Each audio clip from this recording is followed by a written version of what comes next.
네, 여러분 안녕하세요. 네, 임동희 교수입니다. 네, 반갑습니다. 네, 오늘 내용은 사장 내용에서 상호작용, 그 중에서 지난 시간에 이론적으로 그리고 간략한 문제를 풀었던 용해도에 관련한 문제풀이를 조금 자세하게 진행하도록 하겠습니다. 간단하게 살펴보면 용해도의 정의는 용질이 용매의 포화 상태까지 녹을 수 있는 그 한도를 몰 농도로 나타내었죠. 그래서 그때 우리가 화학평형 상수처럼 용해도 곱 KSP 또는 용해도 적이라고도 얘기를 합니다. 이는 잘 녹지 않는 이온성 화합물 의 용해도 평형에 대한 평형 상수를 나타낸다라고 얘기를 했죠. 그래서 이런 경우에 이렇게 고체 같은 경우는 우리가 화학평형 상수식에서 활동도의 개념에서 1로 정의를 하기 때문에 이 부분이 상쇄되고 각각의 이온의 활동도를 몰 농도로 대체를 해서 표기를 한다라고 얘기를 했습니다. 자, 이에 관련된 문제를 두 가지를 풀어볼 건데 여러분들 한번 지금 1번과 2번 문제를 비디오를 잠시 멈추고 여러분들이 한번 곰곰이 한번 생각을 해보시기 바랍니다. 5분이든 10분이든 이 문제를 어떻게 풀지를 그리고 1번과 2번의 문제가 어떻게 다른지를 한번 곰곰이 먼저 생각을 해보세요. 먼저 생각을 하고 풀 수 있는 그러한 스스로 생각하는 그 훈련이 너무나도 중요하기 때문에 꼭 한번 실천해 보시기 바랍니다. 자, 비디오 끄시고 시작.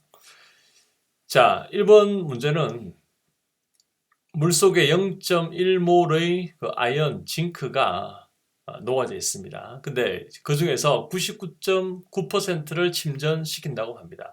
자, 그러면 그 농도로 봤을 때는 어떻습니까? 99.9%라는 거는 0.1몰에서 0.999가 침전이 된다는 거죠. 침전이 되면서 이제 제거가 된다는 겁니다. 그러면 이때 물속에 용존하는 탄산, 물속에 서로 평형을 이루고 있는 탄산이온의 농도가 얼마인지를 계산하는 겁니다. 계산식을 통해서 계산하는 것은 너무나도 쉽습니다. 그런데 이 계산식에 의한 상황 설명을 여러분들이 잘 이해를 하셔야 됩니다. 자, 우리가 식을 쓸 때는 먼저 이렇게 화학식을 쓰고 그 최초 반응 그리고 반응한 양 그리고 최초가 아니라 최종적으로 평형에 도달하게 되는 그 농도식을 이렇게 작성할 수 있다고 했죠. 최초에는 징크가 0.1몰이 있었는데 우리가 전제가 무엇이었습니까? 침전해서 제거를 한다는 거죠. 여기서 말하는 제거는 물속에서 제거를 한다는 겁니다. 물속 이온의 개념에서 이온을 제거하는 겁니다. 그래서 물속에 침전을 시키고 환경공학적 측면에서는 침전된 것을 이렇게 쭉 긁어 모아서 물 밖으로 빼내면 되겠죠. 근데 그런 개념입니다. 그 제거는 침전을 시킨다는 겁니다. 다른 말로 침전 제거입니다. 99.9%를 제거한다고 했으니까 0.0999몰이 되겠죠. 여기에서 나온 거죠. 그러면 최초 양에서 이만큼을 제거했으니까 물속에 남아있는 징크의 양은, 아연의 양은 10의 마이너스 4승몰이죠. 그럼 이만큼 남아있으면 당연히 KSP 공식에서 여러분들이 징크랑 그 다음에 탄산이온, 곱은 10의 마이너스 10승이기 때문에 여기에 있는 징크 값이 나와 있죠. 나와 있고 그럼 CO3 마이너스니까 탄산이온은 당연히 10의 마이너스 6승. 계산은 참 쉽죠. 자, 근데 여러분들 한번 생각을 해보세요. 앞서 지난 시간에 용해도 적을 얘기를 할 때 그때 어떤 AB라는 물질이 어떤 고체가 존재를 했을 때 이 고체가 녹게 되면 예를 들어서 뭐 A 플러스랑 그리고 B 마이너스 이온으로 같이 이렇게 용해가 된다고 봤을 때 여기에서 A가 용해도가 여기가 S 그러니까 녹는 양을 S라고 하면 여기는 S죠. 같은 S죠. 다른 말로 하면 A의 농도를 우리가 X몰이라고 한다라고 하면 요 B의 농도도 X몰이라는 거예요. 농도가 같죠? 맞죠? 그렇게 해서 계산식을 쭉 풀어나갔잖아요. 근데 여기서는 보세요. CO3-2가가 10의 마이너스 6승이고 또 징크의 농도는 10의 마이너스 4승이라는 거예요. 이상하지 않아요? 왜 농도가 다르죠? 용해도에서는 농도가 같다라고 했는데 이 차이를 여러분들이 잘 이해를 하셔야 되는 겁니다. 자, 상황 설명을 하면 물속에 아무것도 존재하지 않는 상태에서 AB라고 하는 고체 덩어리를, 돌덩어리를, 그러니까 이온성 화합물, 잘 녹지 않는 이온성 화합물을 물속에 톡 떨어뜨리면 AB가 물에 들어가면 녹겠죠. 그 녹는 양이 굉장히 양이 적고 그 농도의 양은 KSP 값으로 결정할 수 있고 그때 A와 B의 농도는 동일하게 이렇게 용해가 되어져 존재를 한다는 거예요. 근데 지금 이 상황에서는 문제에서는 자세하게 나와 있지는 않지만 어떤 방식으로든 징크 이 농도가 10의 마이너스 4성으로 딱 고정이 되어 있다는 거예요. 고정이 될 수 있는 것은 징크만 존재하는 게 아니라 또는 다른 여러 가지 물질들이 존재할 수도 있는 상황입니다.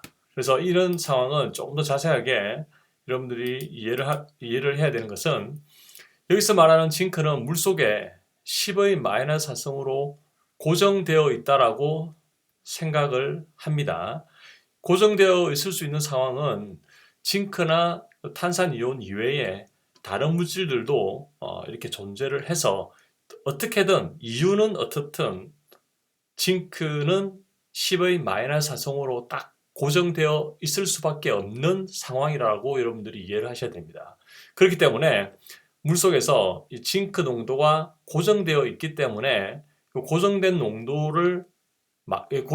농도에 맞춰지는 탄산이온은 KSP 값에 어쩔 수 없이 부합되어야 되기 때문에 탄산이온은 이 정도로밖에 존재할 수가 없다라는 것이 여러분들이 이 상황을 이해를 하셔야 되는 상황입니다. 자, 그러면 두 번째 문제를 보면 1번 문제와 2번 문제가 굉장히 비슷하죠. 똑같이 물속 0.1몰 그리고 아연을 99.9%를 침전시킵니다. 그리고 이때 물속에 가해줘야 할 탄산이온의 농도는 이라고 나와 있습니다. 자, 앞서는 물속에 용존하고 있는 탄산이온의 농도죠. 여기서는 1번 문제에서는 일단 어떻게든 침전은 일어났습니다. 침전은 일어났고 그리고 징크 이온은 아연은 값이 고정되어 있는 그 상태를 얘기하는 거고 그리고 2번 문제는 물속에 징크를 99.9%를 침전시키기 위해서는 얼마만큼의 탄산이온을 추가해줘야 되느냐 하는 그런 문제가 발생합니다. 자, 이 문제를 풀기 전에 간단한 개념을 한 가지 설명을 드리겠습니다. 여기에 자, 우리가 양의 개념으로 나타낼 수도 있고 농도의 개념으로 나타낼 수 있는데 지금 우리는 KSP 이런 용해도를 나타낼 때는 다 몰 농도로 나타내죠. 어차피 이 몰 농도라는 건 결국 뭡니까? 어떤 특정한 부피 안에 들어있는 개수죠, 개수. 몰은 개수를 나타내죠. 양을 나타내죠. 그래서 그냥 여기서는 편하게 만약에 토탈 탄산칼슘이 1000개가 들어있다라고 생각을 할게요. 1000개 입자라고 생각해도 되고 탄산칼슘이 1000개가 있다라고 하면 이 탄산칼슘을 물에 넣으면 999개는 솔리드로 남아있고 그 중에 한 개만 이온으로 분리가 됩니다. Ca랑 CO3가 각각의 농도로 분리가 된다라는 거예요. 실제로는 뭐 999개의 한 개가 아니라 10의 마이너스 10승이라고 하잖아요. 그러니까 굉장히 10의 마이너스 최소한 5승에서 6승, 10의 마이너스 5승, 10의 마이너스 6승 정도의 굉장히 작은 양이 이온성 화합물에서 겨우겨우 용해가 되어져서 분리가 됩니다. 어쨌든 여기서는 간단하게 1000개가 있으면 999개는 고체 상태로 있고 그 중에 한 개만 녹아져 있는 이런 화학적 평형 상태를 유지를 합니다. 자, 이 상태는 화학적 평형 상태입니다. 평형이라는 것은 어떤 상태를 나타냅니까? 처음과 나중 상태가 있죠. 어떤 처음 상태와 나중 상태가 존재하는데 그 과정은 얼마나 오래 걸리든 상관이 없다는 거예요. 1년이 걸리든 10년이 걸리든 만년이 걸리든 상관이 없다는 거예요. 어떻게든 반응물에서 생성물로 이렇게 옮겨가는 또는 처음과 나중으로 이렇게 옮겨가는 그 과정 동안에 굉장히 많이 여러 가지 바뀌는 과정을 거쳐서 최종적으로 나타내는 그 상태가 999개 고체 형태 그리고 한 개의 물에 녹아져 있는 형태 이렇게 구분이 된다는 겁니다. 그래서 평형이라는 것은 과정은 우리가 카운트하지 않고 중요하지 않고 생각하지 않고 최종 상태만 가지고 농도의 비교를 하는 것이 화학 평형입니다. 우리가 지금 그것을 하고 있습니다. 자, 그렇다면 이렇게 한번 볼게요. 자, 1000개가 물에 들어가자마자 한 개가 바로 녹지는 않겠죠. 언젠가는 한 개가 녹아져 나오지만 1000개가 물속에 들어가면 처음에는 1000개가 그대로 있겠죠. 그럼 거기에서 뭐 0.1개가 떨어져 나오고 0.2개가 떨어져 나오고 0.3개가 녹아져 나와서 언젠가는 한 개가 녹아져 나오겠죠. 아니면 1000개가 들어가면 처음에는 100개가 녹아져 나왔다가 그 100개가 다시 99개가 침전되었다가 또 그 중에서 다시 뭐 30개가 녹았다가 또 그 중에서 20개가 다시 침전되었다가 왔다 갔다 하다가 어느 순간에 그 왔다 갔다 하는 정반응과 역반응의 반응 속도가 같아짐으로써 우리가 눈으로 보기에는 999개 그리고 한 개가 바뀌지 않는 상태를 화학적 평형 상태라고 한다는 겁니다. 자, 그러면 여기서 999개를 침전시키기 위해서는 그 카본, 탄산칼슘을 1000개를 넣어야지 999개가 침전되는 거죠. 그런데 만약에 999개를 물에 넣었다라고 해보세요. 그럼 어떻게 됩니까? 침전되는 거는 그러니까 1000개 중에서 한 개, 1%만 물에 녹을 수 있기 때문에 침전되는 거는 뭐 998.1개가 1개가 솔리드로 남아 있고 또 물속에는 또 뭐 예를 들어서 0.9개가 물에 이렇게 남아 있을 수가 있겠죠. 자, 그래서 우리가 여기서는 우리 침전을 시키고자 하는 그 양이 딱 정해져 있으면 그 침전시키고자 하는 양보다 더 많은 양을 투입을 해야지 침전되는 양을 우리가 확보할 수가 있죠. 왜? 침전되는 양 플러스 그리고 화학적 평형을 거쳐서 물속에 녹아져 있는 여기 양, 즉 어떤 침전의 양을 확보하기 위해서는 실제로 침전되어져야 되는 양 플러스 또 뭐가 필요합니까? 화학 평형을 이루어야 되는 그때 필요한 개수만큼의 두 개가 다 같이 고려되어야지 우리가 원하는 999개의 최종적으로 침전되는 양을 확보할 수 있다는 거예요. 자, 이 내용 정말 중요합니다. 여러분들 잘 이해를 하시고 문제를 풀어야 됩니다. 이 문제는 여러 가지 시험에서도 굉장히 많이 나옵니다. 어려운 문제로 제일 상급의 문제로 문제가 출제가 많이 됩니다.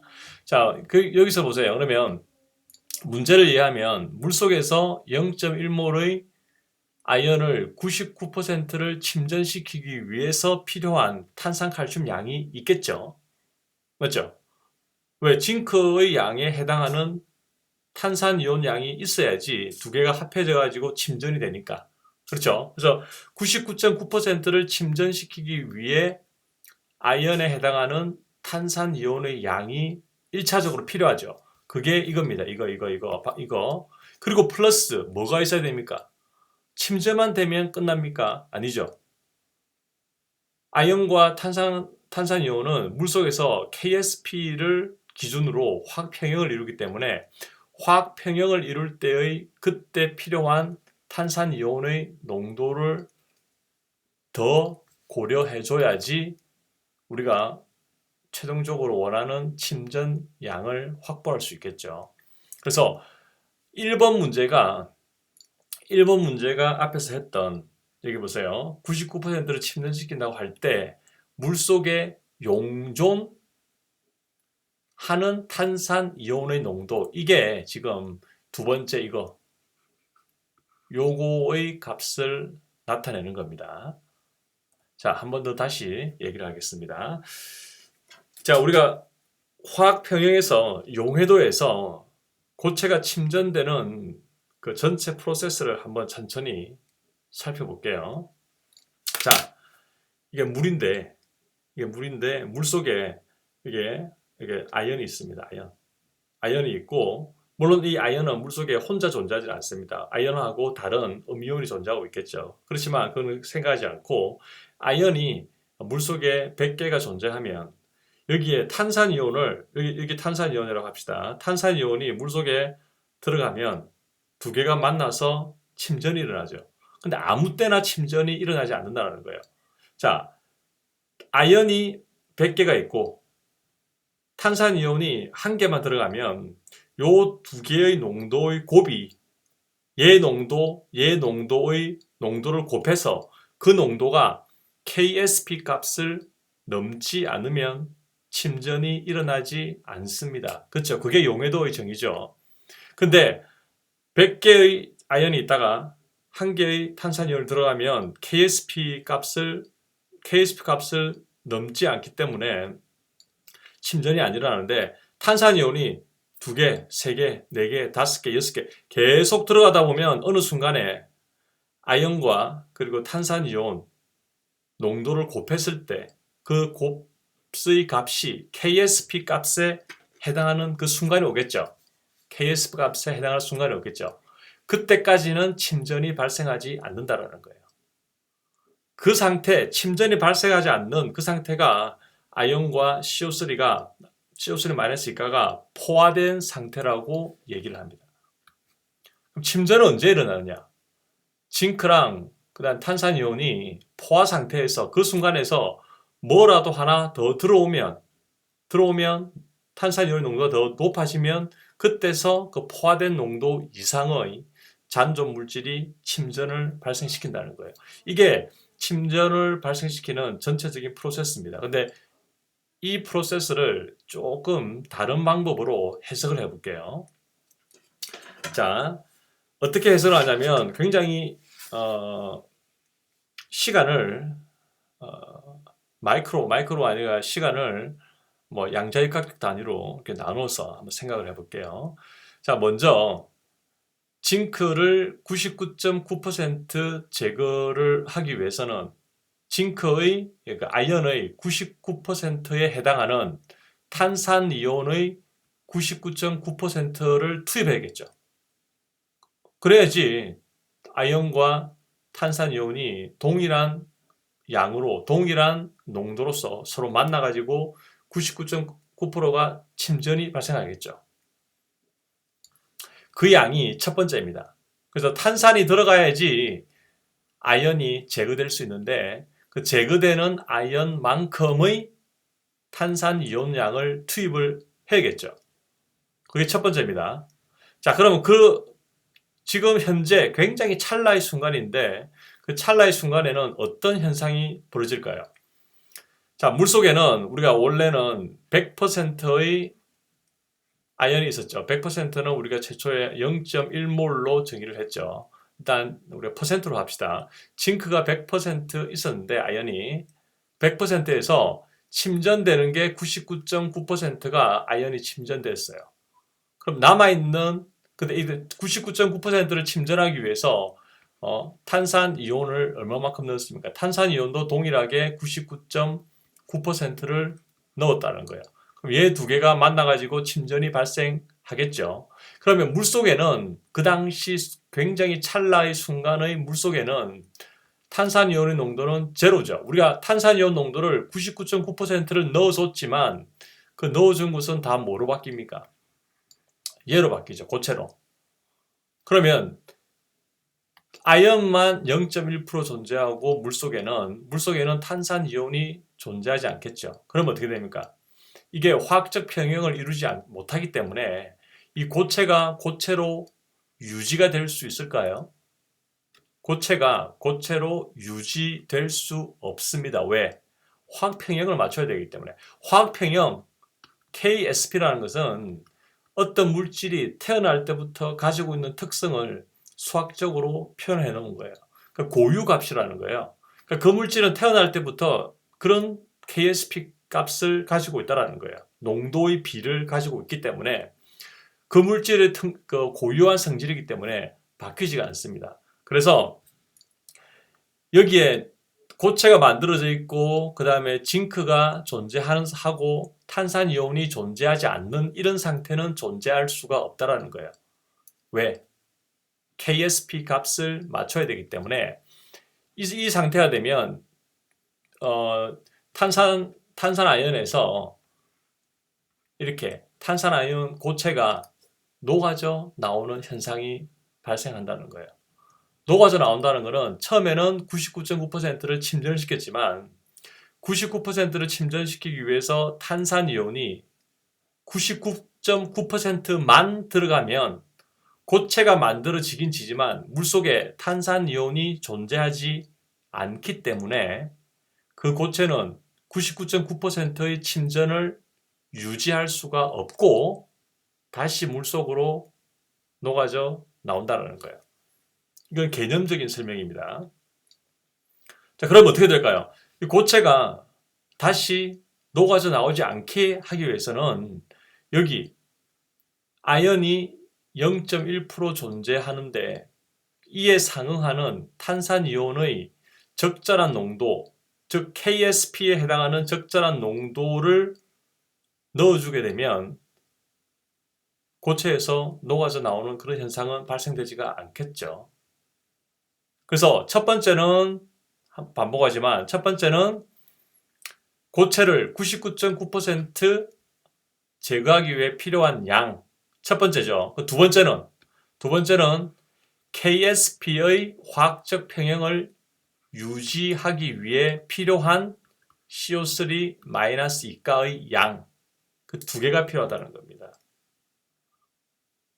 이해되시죠?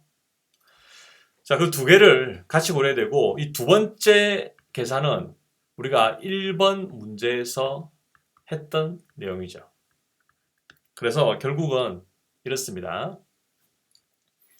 그 스텝을 화학 반응이 이렇게 스텝 1번 나누고 스텝 2번 나누는 게 스텝 1번, 스텝 2번으로 나눠서 진행되는 게 아니라 실제로는 거의 똑같이 같이 순식간에 발생되는 그런 여러 가지 과정을 거친 프로세스지만 여러분들 이해를 돕기 위해서 이렇게 인위적으로 스텝을 이렇게 나눠서 설명을 해드리고 있습니다.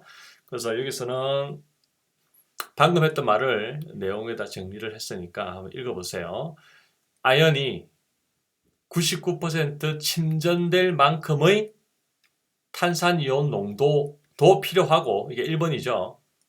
2번은 KSP 화학평형을 맞출 탄산이온의 농도, 이건 앞에 우리가 풀었던 게 10-6 국성이죠. 요거를 넣어주면 아연은 99%가 침전이 되고, 이로 인해서 이제 물 속에는 아연이 10-4성 몰만큼만 존재한다는 겁니다. 이렇게 맞춰질 수가 있다는 겁니다. 방금 했던 설명이 스텝 1번, 스텝 2번 설명을 했고, 스텝 2번은 방금 얘기했던 것처럼 추가적으로 KSP 평형을 맞출 수 있는 CO2의 양을 주입을 해야 된다.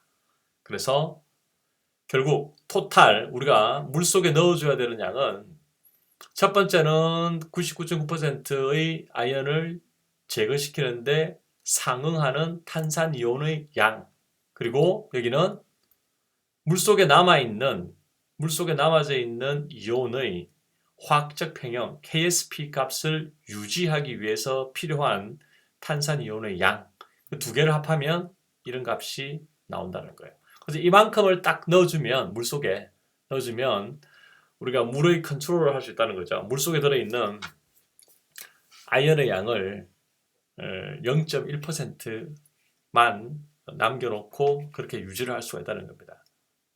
그래서 요 방금 했던 것처럼 스텝 1번과 스텝 2번 이렇게 해서 문제를 풀 수가 있습니다. 자, 이 문제를 한 번 더 수질공학적 측면에서 여러분들이 이해를 하는 게 필요합니다. 뭐냐면 물속에 아연이 0.1몰 들어있죠. 그 0.1몰을 우리가 다 제거하기 위해서 어떻게 하면 됩니까? 제일 쉬운 방법은 0.1몰을 다 없앨 때까지 계속 탄산이온을 넣어주면 됩니다. 탄산이온을. 그럼 언젠가는 탄산이온이 충분히 들어가면 그리고 전부 다 고체로 다 만들어지게 되면 그 KSP만큼의 그 아연 이온 빼고는 다 침전이 되겠죠. 그렇지만 여기서는 왜 이렇게 굳이 탄산이온 양을 정하냐면 탄산이온의 양을 최소화하기 위해서 그리고 아연의 농도를 우리가 0.1%로 맞췄잖아요. 0.1%. 이것은 수질 기준을 만족시킨다는 거예요. 그러니까 우리가 수질공학적, 환경공학적 측면에서는 어떤 오염물질을 돈을 많이 넣어가지고 약품을 많이 넣어가지고 어떻게든 다 제거는 되겠죠. 근데 그 제거를 하게 되면 약품을 투입을 많이 하게 되면 1차적으로 돈이 많이 들겠죠. 그리고 2차적으로 그 들어간 약품 또한 쓰레기죠. 그 돈도 많이 들고 쓰레기도 많이 발생되는 그게 아니라 수질 기준에서 제시하고 있는 그 기준을 맞출 수 있는 최소한의 약품량을 결정하기 위해서 이러한 방법을 우리가 쓴다는 겁니다. 그래서 굉장히 중요한 내용이기 때문에 잘 이해하시고 그 내용들을 설명할 수 있어야 됩니다. 자, 그래요. 일단 여기서 마치겠습니다.